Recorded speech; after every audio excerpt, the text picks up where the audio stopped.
segunda parte de El temor produce muerte en vida, enfocándonos cómo lo puedo vencer. Vimos que sí han sucedido unas cosas contundentes en los últimos 2 años y medio, porque el temor es una fuerza que esclaviza nuestra vida y ciertamente el temor no es parte del diseño de Dios ni nunca fue parte. O sea, no es algo que Dios planeó o creó de alguna manera que fuera parte de nuestra vida. Pero tal como la muerte, el temor fue introducido por Satanás y hubo una liberación de temor de forma abrumadora en los últimos 2 años y medio. No sé si tú lo has notado, yo lo he notado y también lo hemos notado en nuestra propia familia, experimentando temor de una forma como nunca antes había experimentado. Puede ser que algunos tuvieran temor en el área de la propia salud, diciendo, este virus me puede matar, tengo temor por mi vida. Otros tuvieron temor de las dinámicas sociales que estaban ocurriendo, de tener que estar en casa, de no poder salir de compras, de quizás perder el trabajo o perder los ingresos. O sea, temor por este lado. Temor espiritual. A veces el temor tiene una característica muy particular que tú no identificas específicamente a qué tienes temor, especialmente cuando es un temor por una potestad espiritual. Entonces muchas veces es no definido, sino muy generalizado. Y sientes un temor abrumador, pero no es específicamente claro de qué tengo temor. No lo puedo identificar con claridad, pero es un sentimiento que me abruma, me carga. Y el temor efectivamente es altamente espiritual. Quiere decir, no todo temor es espiritual. O sea, hay un temor natural, sin duda, temor al peligro. Si me encuentro con algún animal salvaje o si estoy en mi vehículo y encontrando una situación que pierdo el control del carro, ese tipo de cosas que suceden, hay temores que son, entre comillas, naturales, que es una reacción natural, incluso de mi cerebro, de mi cuerpo, para enfrentar una situación de peligro. Y en este sentido, el temor es una advertencia que me sirve para poder enfrentar un peligro. Pero hay un aspecto del temor que es altamente espiritual, demoníaco, donde Satanás quiere usar el temor para esclavizar mi vida, para que el temor me domine, no solo en una situación puntual donde amerita sentir temor, donde amerita reaccionar frente a una situación de peligro, sino donde es una condición generalizada, donde yo siento y experimento temor como algo que me acompaña y me esclaviza en mi vida. Esto como resumen de la semana o del mes pasado, y hoy queremos entonces mirar cuál es la solución que Dios nos ofrece frente al temor. 103 veces encontramos en la Biblia la frase o básicamente el mandamiento, no temas o no tengas temor. Y si 103 veces está esta frase, probablemente es porque la necesitamos escuchar más de una vez. Porque el temor no es algo que le toca a uno en Perú y a dos en Bolivia y a uno en Colombia. No, el temor es algo que seguramente todos nosotros hemos experimentado y más en los últimos 2 años y medio.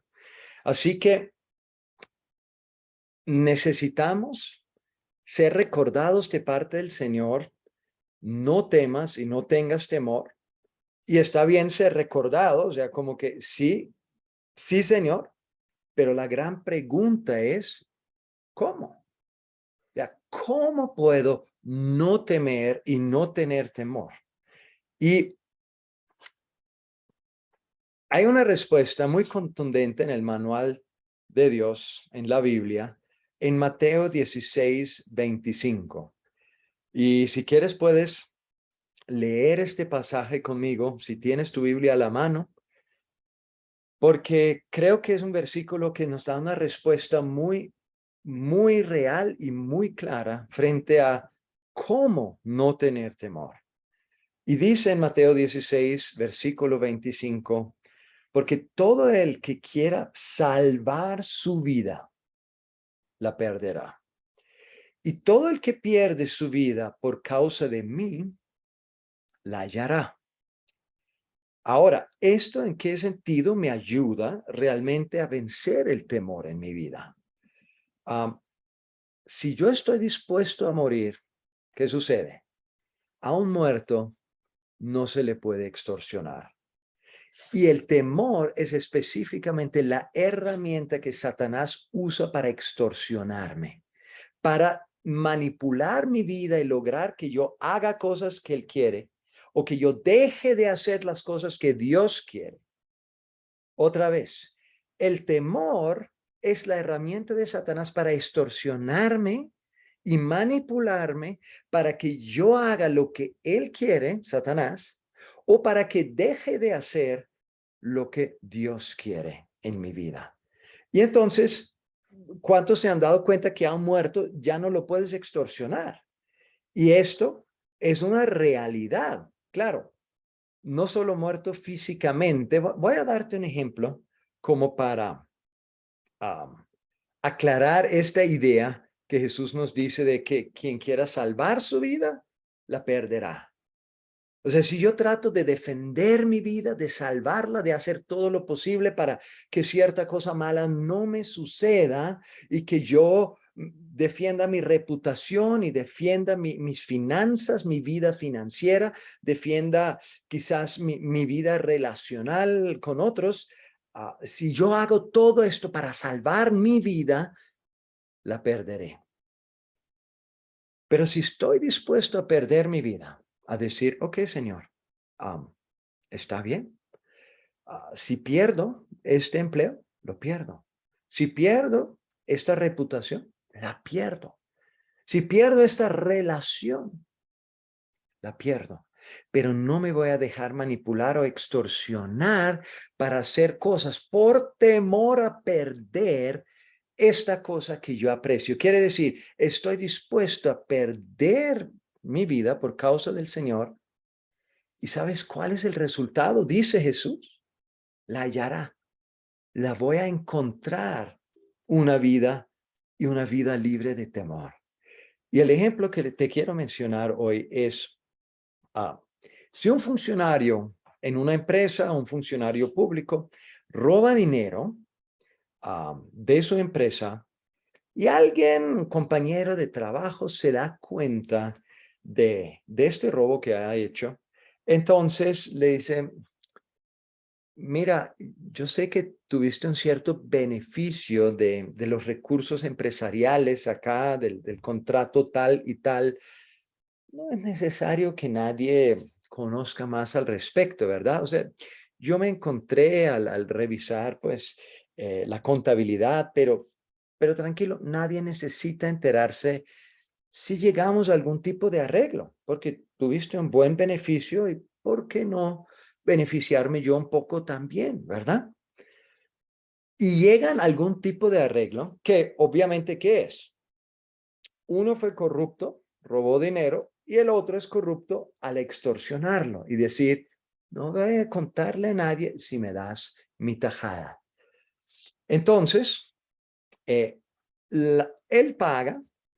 ¿Y por qué causa le paga el hombre que robó? Por temor a la muerte de su trabajo.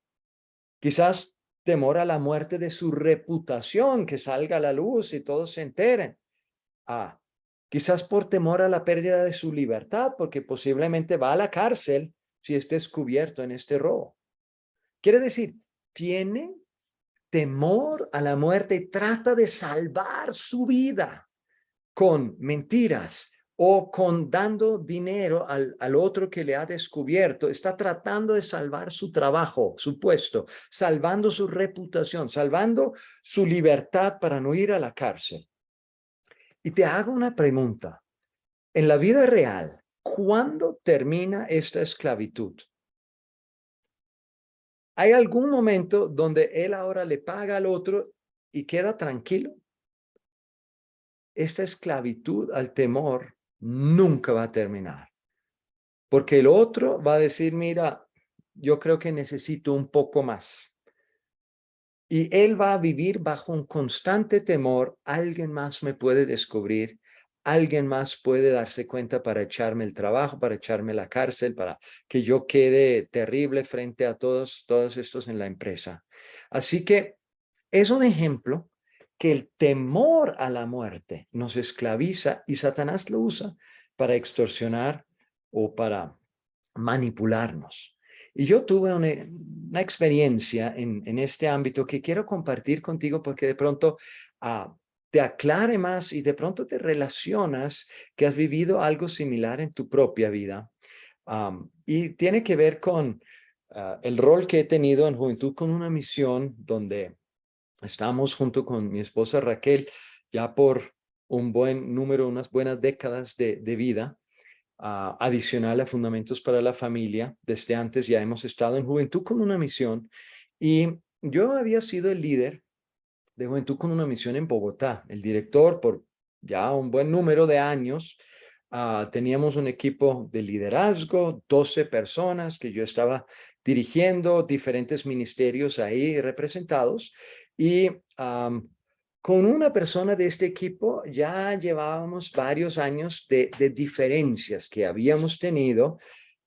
Habíamos hablado de estas diferencias, él y yo, en varias conversaciones, a solas, también conversaciones acompañadas, y pues habíamos llegado a acuerdos, pero la relación tenía una cierta tensión. Y como parte de nuestro trabajo, organizamos y yo organicé una planeación estratégica que duró una semana. Vinieron unas personas para acompañarnos a planear estratégicamente los próximos años del trabajo de la misión. Y durante este tiempo surgieron estas diferencias personales con el otro líder.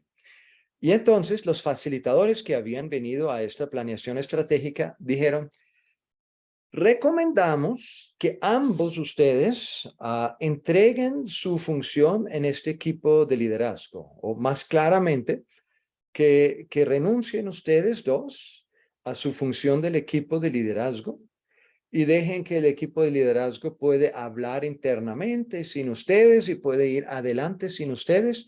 Y si el equipo de liderazgo en algún momento siente que necesitan volverlos a invitar, pueden volverlos a invitar, pero esa es nuestra recomendación. Y yo era el director general de la misión, yo era el director del equipo de liderazgo.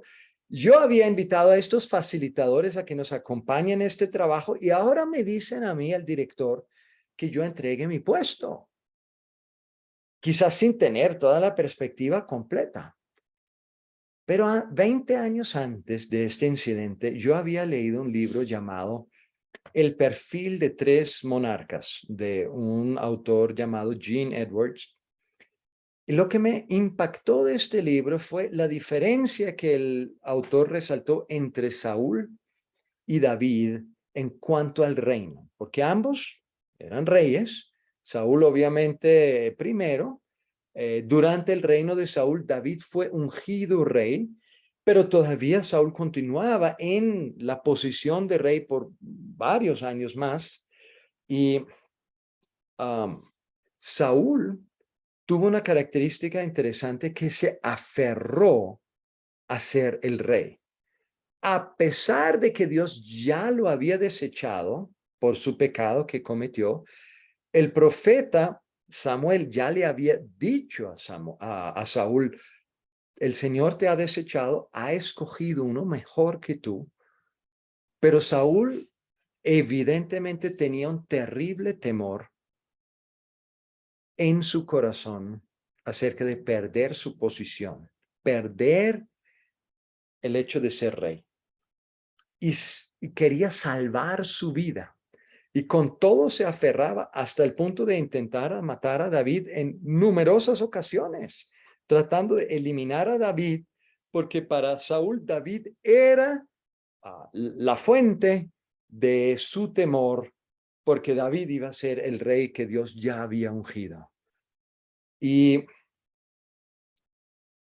David no mató a Saúl en dos oportunidades que tenía la facilidad de hacerlo, ya siendo ungido por rey, no lo hizo. ¿Por qué razón? Porque David dijo, lejos sea de mí de tocar al ungido del Señor, de ponerle un dedo encima. Si Dios lo remueve, Dios lo remueve.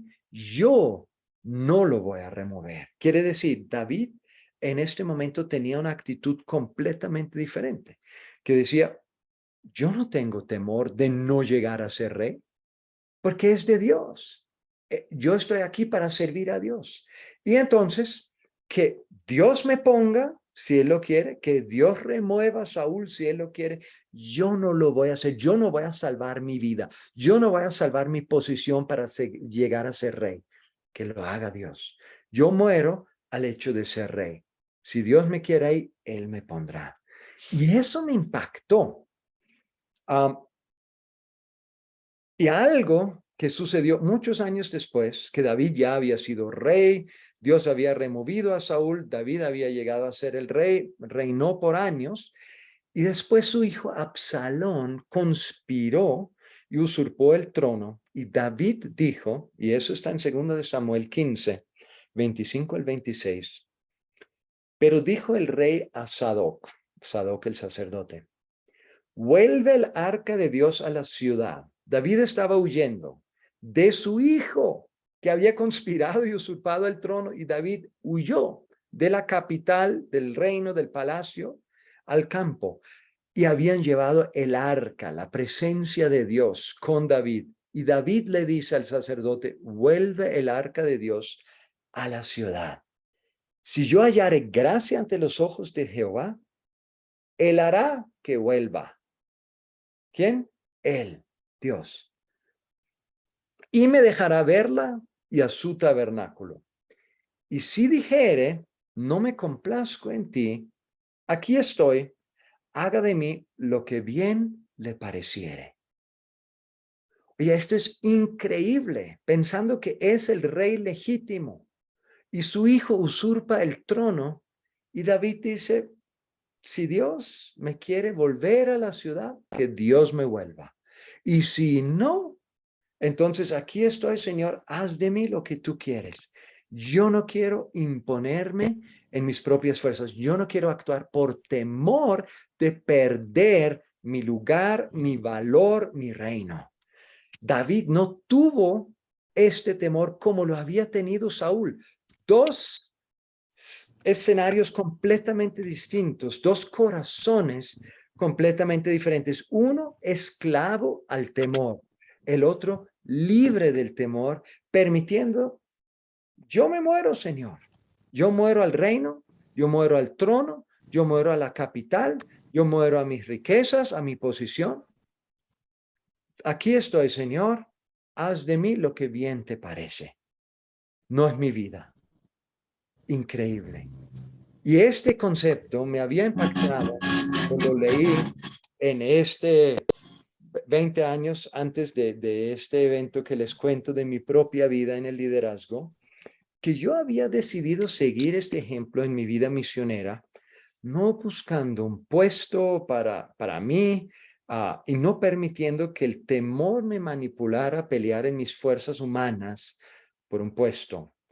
Entonces, cuando me dijeron, queremos sugerir que ustedes dos renuncien a su función en el equipo de liderazgo, yo dije, listo, estoy dispuesto a entregar mi puesto. Y así lo hice este día. Entregué mi puesto, el otro líder hizo lo mismo, y ya los dos quedábamos fuera de este equipo de liderazgo. Ya no era el director de la misión en Bogotá, ya ni era parte del equipo, y por 2 meses se adelantó un proceso sin mí, sin el otro líder, cómo la misión y el equipo debería seguir en el futuro. Y el liderazgo de Bogotá consultó con el liderazgo de la misión en Colombia, con varios líderes a nivel de Colombia, y a los 2 meses nos llamaron a los 2 líderes que habíamos salido para decir a qué conclusiones habían llegado. Y aunque este momento era difícil para mí, yo tenía la convicción en mi corazón, yo no quiero ser un Saúl. Quiere decir, yo no quiero eliminar en mis fuerzas a los que me intimidan, los que podrían tomar mi puesto, mi lugar. No quiero aferrarme a algo si el Señor tiene otros planes para mí. Y esto trajo una tremenda libertad a mi corazón, porque de otra forma yo hubiera sentido un terrible temor a qué va a ser de mi vida misionera, qué va a ser de mi futuro, voy a poder servir al Señor. Si me sacan del liderazgo en el cual estoy, pues ya me sacaron y ahora si no tienen más lugar para mí. Y yo dije, no, yo dejo mi lugar para otro, que otro pueda ser el director de Bogotá y el equipo pueda trabajar sin mí. Está bien. Yo no quiero ser como Saúl, que por temor intentó matar a David y por temor se aferró a su trono cuando Dios ya lo había desechado. Quizás Dios todavía tenía planes para Saúl si él hubiera renunciado al trono. Quizás hubiera tenido otras áreas donde Saúl hubiera podido servir a Dios. Pero el fin de Saúl fue triste, murió en batalla. Entonces yo dije, Señor, si mi tiempo terminó en esto, terminó, y tú haz lo que tú quieres conmigo. Cuando yo estuve dispuesto a morir, el temor había perdido todo su poder. Y yo estaba entonces muy tranquilo ante la decisión que nos iban a comunicar a los dos líderes que habíamos salido. Y bueno, otro día les cuento la decisión que nos comunicaron. ¿Les parece? No, no, está bien. Les digo hoy mismo.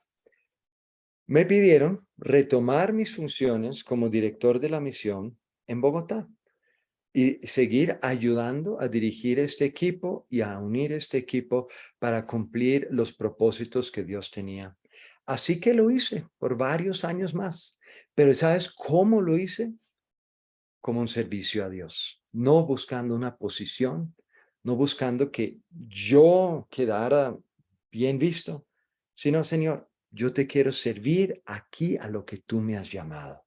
Y cuando llegó el tiempo, unos años más tarde, que yo podía entregar a otra persona a la cual yo había preparado por ya varios años de que tomara este liderazgo, pude entregarle este liderazgo, todos estaban de acuerdo, hubo unidad al respecto y otra persona tomó esta función para llevar adelante este trabajo misionero en Bogotá.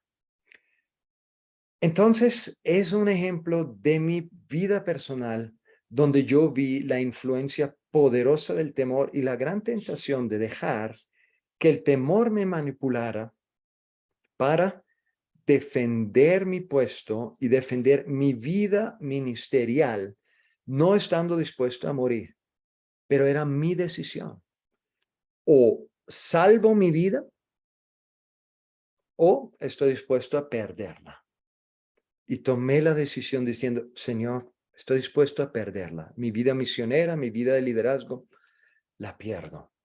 ¿Y sabes qué?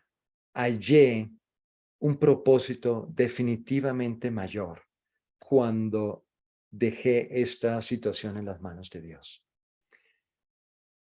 Otro aspecto del temor de Proverbios 8:13 nos da un poco más de luz todavía y dice, el temor de Jehová es aborrecer el mal, la soberbia y la arrogancia, el mal camino y la boca perversa aborrezco. Quiere decir, el temor del Señor es odiar lo malo. Y esto nos ayuda a tener una claridad entre temor, miedo y temor de Dios, que son dos cosas realmente muy diferentes, porque no somos llamados a temerle a Dios teniéndole miedo, sino el temor de Jehová, el temor del Señor, no es tenerle miedo, sino aborrecer el mal.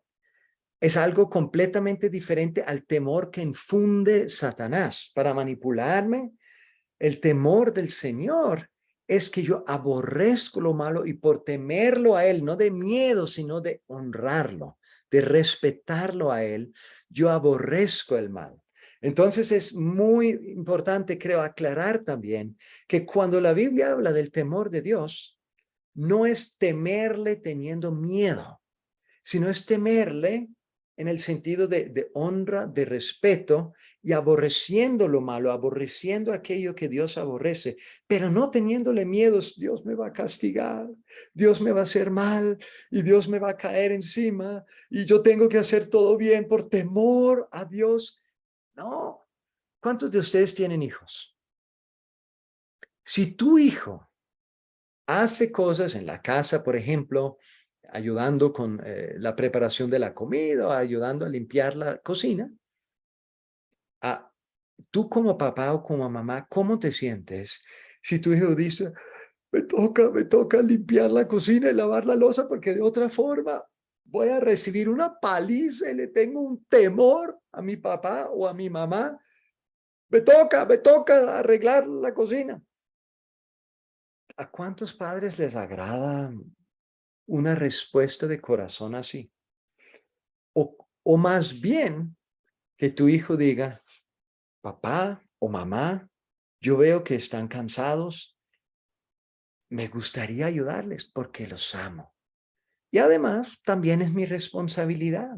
Yo honro los reglas que ustedes han establecido en esta casa, pero sobre todo los amo. Y yo quiero hacer lo que trae bendición y gozo a su vida. Esto es honrando tus reglas o tus instrucciones como padre o como madre, pero no por miedo, sino con respeto, con honra, con amor. Y esto es el temor del Señor. No tenerle miedo, sino el temor de aborrecer el mal y honrar a Dios en tu corazón. Entonces, con esto, creo que es claro. Miedo es una cosa, temor de Dios es otra cosa completamente diferente. Miedo no viene de Dios, ni es bueno. Satanás lo usa para manipularnos. El temor de Dios sí es bueno, es respeto, es honra, es amor. Y en la vida práctica de un hombre o una mujer de Dios, como tú lo eres, porque sin duda lo eres, si has entregado tu vida al Señor, hombre de Dios, mujer de Dios, Gedeón, hombre de Dios, pero se encontraba en un proceso en su vida donde todavía Dios necesitaba hacer muchas cosas en el área del temor o miedo en la vida de Gedeón. Y esto te puede animar a ti y me puede animar a mí, porque quizás estamos exactamente con los mismos temores como Gedeón. Conté un ejemplo de mi propia vida. Ahora quiero contar un ejemplo de un personaje bíblico que es Gedeón, y encuentras todo esto en Jueces capítulo 6 y capítulo 7. Y cuando leemos Jueces 6:15, y no voy a leer por tiempo todos los diferentes versículos, pero si tú los quieres ver, aquí está Jueces 6:15, donde vemos que cuando el ángel de Jehová le habla a Gedeón, Gedeón responde, ¿por qué yo? Yo soy el más pequeño de mi familia es la más pequeña en mi tribu, o sea, yo soy insignificante. Y tenía un temor, expresaba un temor en lo que hablaba con el ángel, y era en relación a su autoestima o su identidad. Gedeón se veía insignificante. Primer punto donde probablemente muchos de nosotros nos identificamos con Gedeón. Yo cómo voy a salvar a Israel. Yo cómo voy a sacar esta empresa. Yo cómo voy a ser el líder y cabeza de esta familia. Yo cómo voy a lograr vencer este desafío. Como Gedeón, Señor, ¿por qué me escoges a mí? ¿Yo quién soy? Yo soy insignificante. Y otra cosa que vemos en Gedeón es que él tuvo temor. Jueces 6:23, donde Dios le dice, no tengas temor. Y la pregunta es muy sencilla. ¿Por qué le dice Dios a Gedeón, no tengas temor? Porque lo tenía temor. Y Dios le dice, no tengas temor. Y cuando entonces Dios le da la instrucción a Gedeón de derribar el altar de Baal, el ídolo de los sidonios, ídolo abominable que Israel había aceptado en muchos de sus lugares. Y en la familia o en el pueblo de Gedeón había un altar a Baal. Y Dios le dice, derriba este altar. ¿Cuándo lo derriba Gedeón? ¿En qué momento? De noche. ¿Por qué de noche, no de día? Muy probablemente porque tenía temor de que lo vieran y que lo enfrentaran. Y el ángel del Señor le dice, ve en esta tu fuerza a Gedeón, versículo 14 del capítulo 6. Y en esto tu fuerza, cuando le dice el ángel a Gedeón, que Gedeón acaba de decir, yo soy insignificante, yo no puedo. Esto es lo que le dice el ángel, es una hipérbole. Quiere decir, es como decirle a un paralítico, levántate, toma tu camilla y anda. Es algo imposible. Ve en esta tu fuerza. Él no tenía fuerza. Es imposible que él fuera en su fuerza para salvar a Israel. ¿Y por qué entonces le dice el ángel algo que es imposible? O sea, lo está ridiculizando o qué está pasando? Yo creo que le estaba desafiando a darse cuenta de su situación. Porque ¿qué requería que él fuera? Un milagro sobrenatural de Dios. Así como cuando le dijo Jesús al paralítico, levántate, toma tu camilla y anda. Es imposible, a menos que Dios haga un milagro sobrenatural. O sea, no es en mis fuerzas porque yo no puedo. Es en la fuerza de Dios. Y Dios nos dice, mi poder se perfecciona en debilidad. ¿Sí? Yo soy débil y en mi debilidad el poder de Dios se perfecciona. ¿Qué significa perfección? Se hace completo, se expresa en toda plenitud, el poder de Dios. Mientras yo quiero ser fuerte, mientras yo hago las cosas en mi propia fuerza, pues no dejo que Dios entra. Es como un niño de 3 años que tú le estás enseñando a amarrarse los zapatos, las cuerdas de los zapatos, y tú dices, vamos a salir, hijo, ven, vamos al parque. Sí, sí, pero yo me pongo los zapatos, yo me los amarro. Bueno, hijo, y tú lo ves y está apenas aprendiendo y todavía no sabe, o sea, no le sale, hijo, te ayudo. No, papá, yo puedo, yo puedo, yo puedo. Y mientras tu hijo dice, yo puedo, tú no le puedes ayudar, aunque él no puede. Y aunque no se está amarrando los zapatos y demora 20 minutos y no sale con nada, ¿cuándo le puedes ayudar a tu hijo? En el momento cuando tu hijo dice, papi, ayúdame. Ahí tú puedes entrar, ahí tú le puedes amarrar los zapatos y listo, vamos al parque.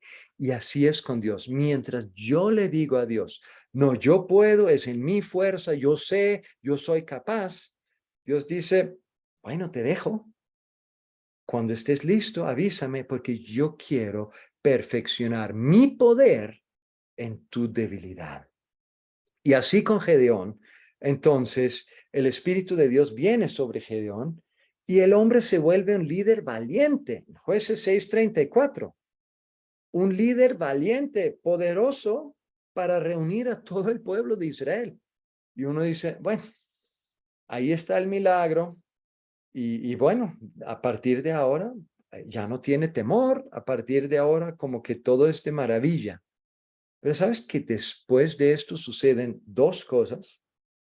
La primera en Jueces 7, 2 al 7, él vuelve a ser pequeño e insignificante humanamente como líder de Israel.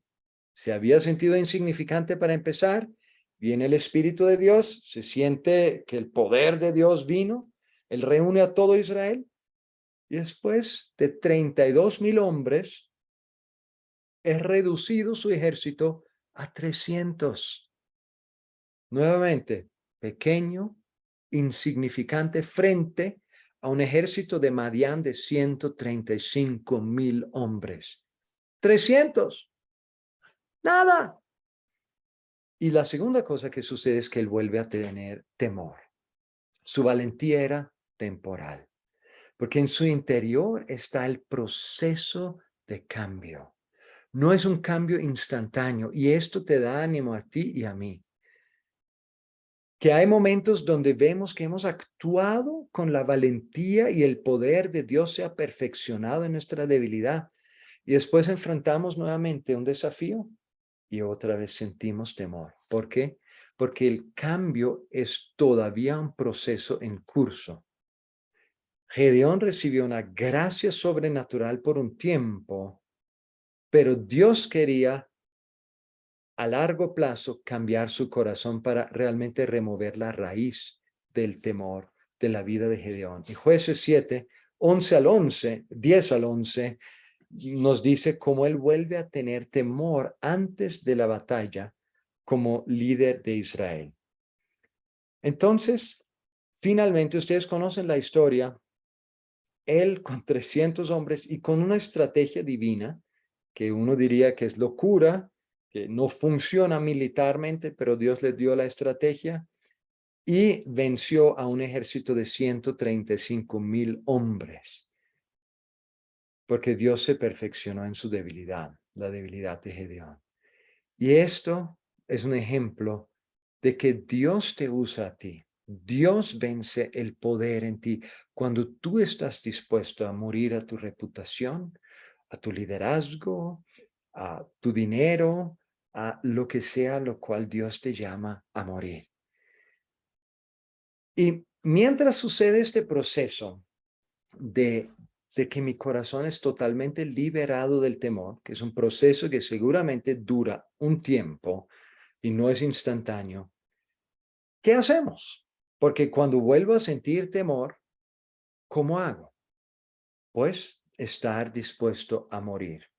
Y que el temor de Dios sea mayor al temor de otra cosa. Porque siempre y cuando yo tenga temor, tengo un temor, pero el temor de Dios es más alto en mí, yo voy a obedecer a Dios. Yo voy a hacer aquello que Dios me llama a hacer.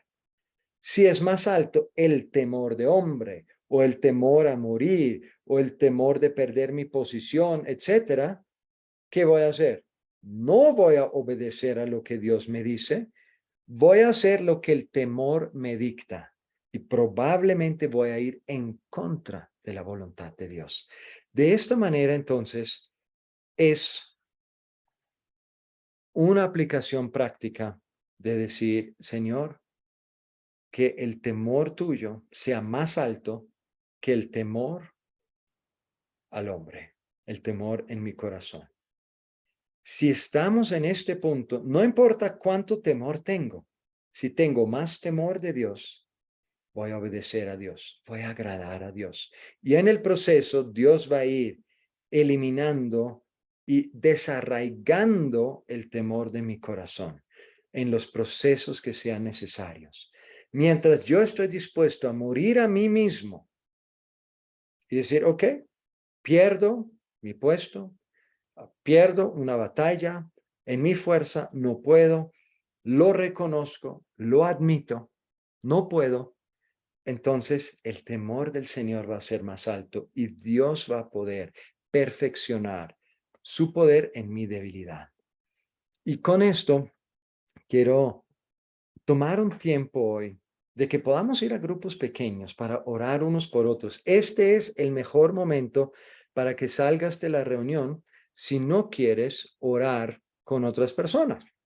Pero si quieres orar con otras personas, este es el mejor momento de hacerlo. Y yo lo voy a hacer. Yo quiero orar con otros. Yo voy a estar en un grupo pequeño porque es muy valioso poder orar por otros y recibir también oración. Y específicamente, lo que siento que Dios quiere acompañarnos a orar el día de hoy es sacar algún temor a la luz que yo he mantenido escondido dentro de mí. Quiere decir, por temor, yo he escondido esto, que nadie se entere, que nadie lo sepa porque me pueden afectar, pero sin darme cuenta he dado lugar que yo soy manipulado por el enemigo, que yo entonces o tengo que mentir, o tengo que esconder, o tengo que hacer ciertas cosas. ¿Para qué? Para que nadie se dé cuenta, nadie se entere. Y vivir bajo esta esclavitud al temor ya para ti ha llegado al fin.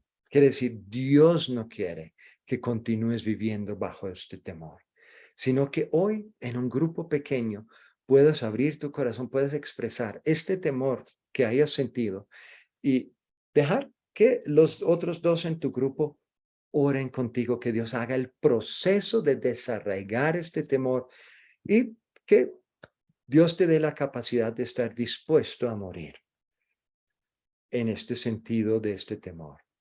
Y bueno, después la segunda persona puede compartir, después la tercera persona, y así podemos todos compartir nuestro temor, pero también podemos recibir oración. Y yo creo que Dios va a hacer cosas poderosas, porque al sacar a la luz un temor, ya pierde cierto poder.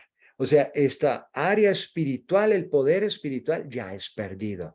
Y de ahí se abre la puerta que Dios pueda ir desarraigando y removiendo de raíz este temor. Por eso creo que hoy realmente va a ser un tiempo poderoso. Entonces, una vez más, sacar un temor que yo he tenido escondido en mi corazón, compartirlo, claro, voluntario, nadie tiene que hacerlo, pero creo que puedes ver los beneficios de hacerlo. Entonces, compartir un temor que hayas tenido escondido y los otros oran por ti y así vamos a pasar los tres personas que estamos en el grupo. Elías.